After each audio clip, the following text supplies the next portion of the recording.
Brahms is controversial, a misogynist that loved talented women, the proclaimed heir to the music against the new German school that had not premiered a large orchestral work, an avid traditionalist that wrote soaring romantic music. Brahms was a juxtaposition of opposites. His affair with Clara Schumann had marked him for the rest of his life. He would keep coming back to Clara as his virginal absolute and his collaborator as he worked his way through his new compositions. If you would like to learn more about his affair with Clara Schumann, I will link the previous video in the eye and in the description box below.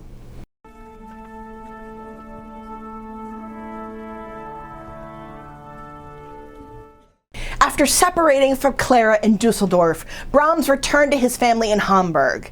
He spent all of his creative energy on crafting the piano concerto in D minor. Started as a composition for two pianos, then expanded into a concerto after Brahms felt the music breaking the bounds of the two-piano format.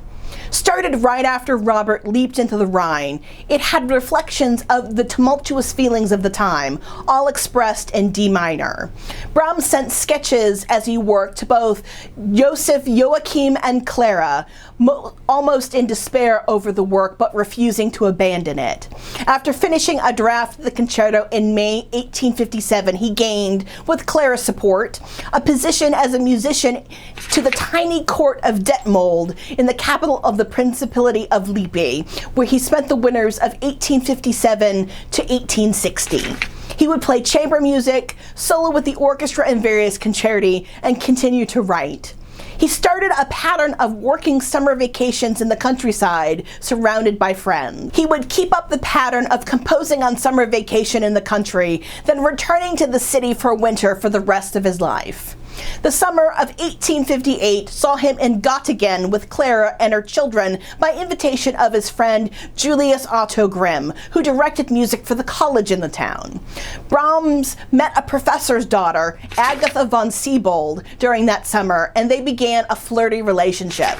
A lovely soprano, Brahms wrote a number of love songs for Agatha that summer, including several of the Opus 14 songs of romances and the Opus 19 solos. Agatha sang them for the company, with Brahms accompanying. In his infatuation, Brahms got careless. One evening, he and Agatha darted behind some bushes to embrace, and Clara saw them. Still in love with Brahms, distraught Clara immediately packed up her children and left for Dusseldorf, leaving Brahms in the company of his other friends. At the end of the summer, Brahms went back to the court of Detmold for a winter's work. He and Agatha were reduced to writing each other letters that expressed their love for each other. Brahms's piano concerto in D minor was slated for a premiere with Joachim's orchestra in Hanover, then a performance in Leipzig with the Gewandhaus Orchestra. On his way to Hanover, Brahms stopped in Göttingen to see Agatha. While there, Julius Grimm and his wife leaned on Brahms that there was some talk in the town, and if something didn't happen, Agatha would be compromised. Brahms took the hint and proposed to Agatha, and she accepted. They bought rings and promised to keep the engagement secret. The performance of Brahms' D Minor Piano Concerto in Hanover was polite but puzzled. The next day, Brahms traveled to Leipzig. The reception in Leipzig was totally different. Audiences at the time applauded at the end of movements, but there was absolutely no applause for the D Minor Concerto. After it was finished, there was silence in the hall, then hissing from the audience. The concerto was an unmitigated disaster, and the audience in Leipzig hated it. The Signale critic wrote, "This work cannot give pleasure. Save its serious intention, it has nothing to offer but waste, barren dreariness. For more than 3/4 of an hour, one must endure this rooting and rummaging, this dragging and drawing, this tearing and patching up of phrases and flourishes. Not only must one take in this fermenting mass, one must also swallow a dessert of the shrillest dissonances and most unpleasant sounds." After the debacle, Brahms wrote unruffled letters to Clara and Joachim, but also a devastating one to Agatha. The letter was burned, but it moved Agatha to return Brahms's ring and break off the engagement. Many years later, Brahms was reminiscing to a friend and said this about that time. At the time I should have liked to marry, my music was either hissed in the concert hall or at least received with icy coldness. Now for myself, I could bear that quite well, because I knew its worth and that someday the tables would be turned. And when, after such failures, I entered my lonely room, I was not unhappy. On the contrary. But if, in such moments, I had to meet the anxious, questioning eyes of a wife with the words, "another failure," I could not have borne that.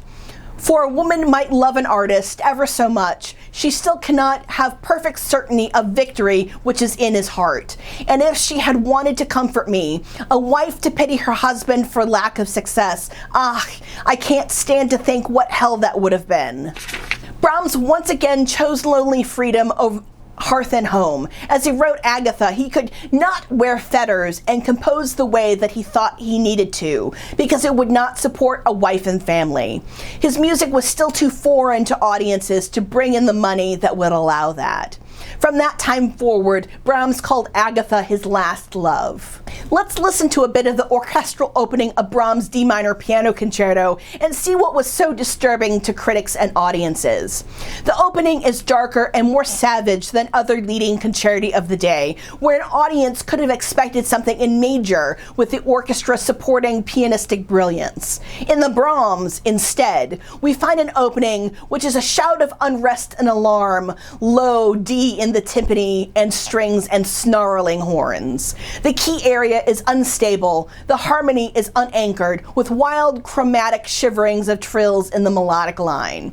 It is not a concerto of untroubled brilliance. From the beginning, its darkness is apparent. The composition of the opening dates back to a few days after Robert Schumann jumped off the bridge in Dusseldorf and can be seen as a musical picture of that time. Let's listen to the opening.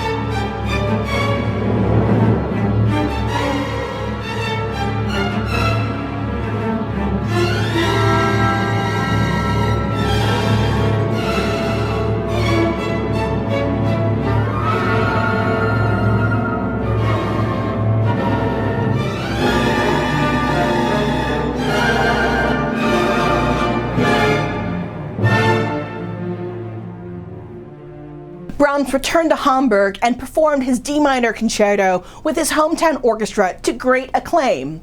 He soon established a women's choir with some of the amateur musicians in Hamburg, the Hamburg Frauenchoir, which he was to write a number of works in the next 3 years. With all of his fame in his hometown, he wanted to be named the conductor of the Hamburg Philharmonic and campaigned to be named to the position. He felt that it was his key to building a happy life, where he could settle down, get married, and have a family. The position was ultimately given to baritone Julius Stockhausen, who had never held an orchestral position in his life. Brahms felt insulted to the highest degree and moved his home from his hometown of Hamburg to Vienna. Brahms was convinced that losing the position with Hamburg Philharmonic was consigning him to years of toil as an itinerant musician. As luck would have it, once he established a place in the Vienna musical scene, he never left it. The years of drama and turmoil were to smooth out into compositional summers away and winters of concertizing in Vienna and the larger Germanic lands.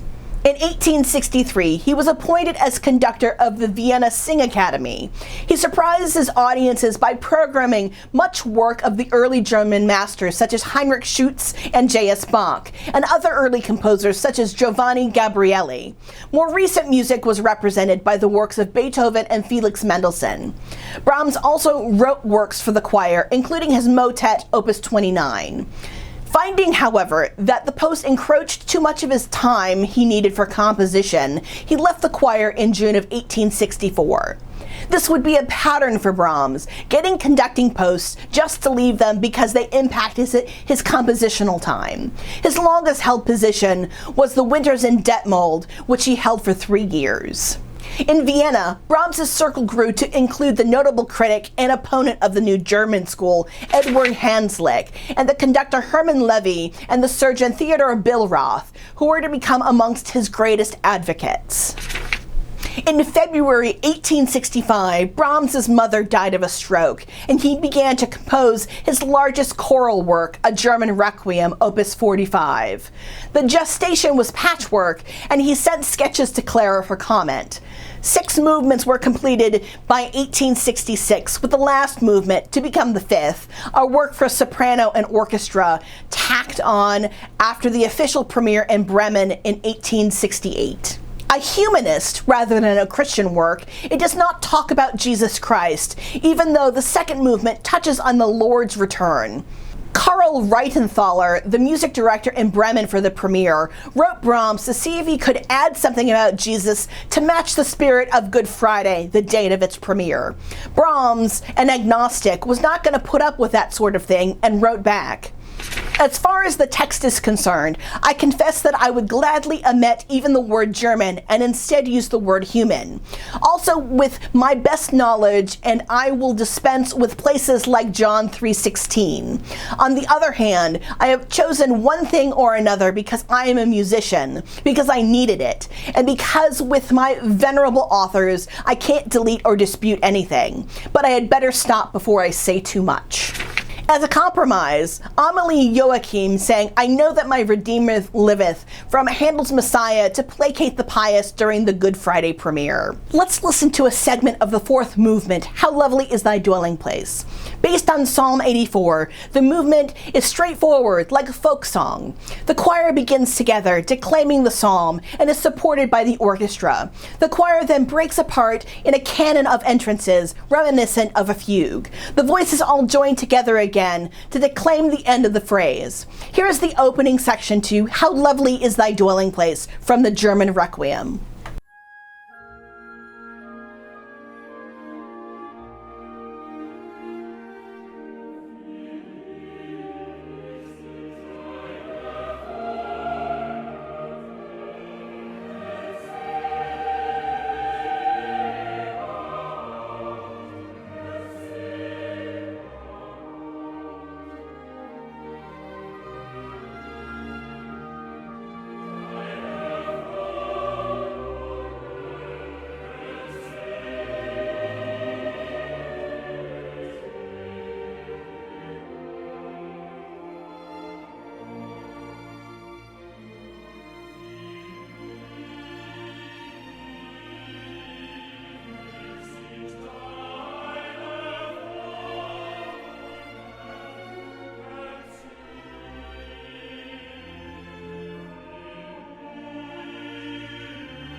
The German Requiem was an unparalleled success and took the world by storm.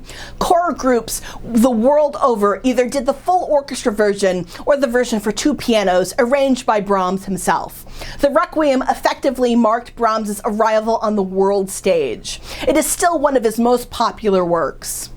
Thank you for joining me in the second video about Brahms' life. If you found this video interesting, please give it a thumbs up and subscribe to my channel. It really helps. You can also support the making of these videos on Patreon. I get no ad revenue due to the use of musical examples, so Patreon is a great way to show your support. The bibliography for this video can be found on my website, dominiqueroyam.com. Interested in seeing my process? I document it all on my social media, so follow me for more updates. Thanks again, and see you in my next video.